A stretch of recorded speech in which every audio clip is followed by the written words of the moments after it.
বাড়িতে তোমরা ভোলা মাছের অনেক কিছু রেসিপি বানিয়েছো। আজকে তোমাদের কাছে আমার নিজস্ব একটা রেসিপি শেয়ার করব। সেটা হলো ভোলা মাছের ভর্তা।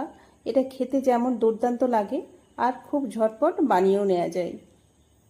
প্রথমে গ্যাসের মধ্যে একটা কড়া বসিয়ে কড়াটা হালকা গরম হলে ওর মধ্যে পরিমাণ মতো তেল দিয়ে 1 চা চামচ কালো জিরে ফোড়ন দিয়ে লাচ্ছা কাটিং পেঁয়াজ 1 বাটি দিলাম।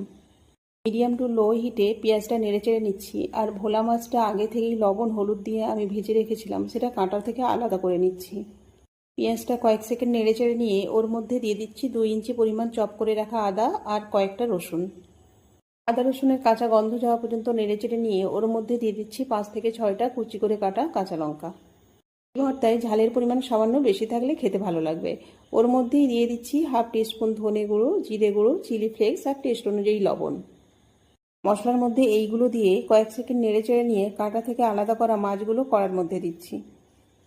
এই সময় গ্যাসের হিটটা মিডিয়াম রেখে 5 থেকে 7 মিনিট অনবরত এইভাবে নেড়েচেড়ে নিতে হবে। মাছটা যেন ডিপ ফ্রাই হয়ে আরও ঝুরি ঝুরি হয়ে যায়।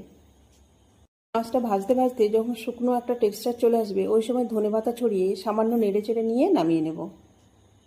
আর এই ভর্তাটা যখন গরম ভাতের সঙ্গে পরিবেশন করেছিলাম, সামান্য লেবুর রস ছড়িয়ে দিয়েছিলাম।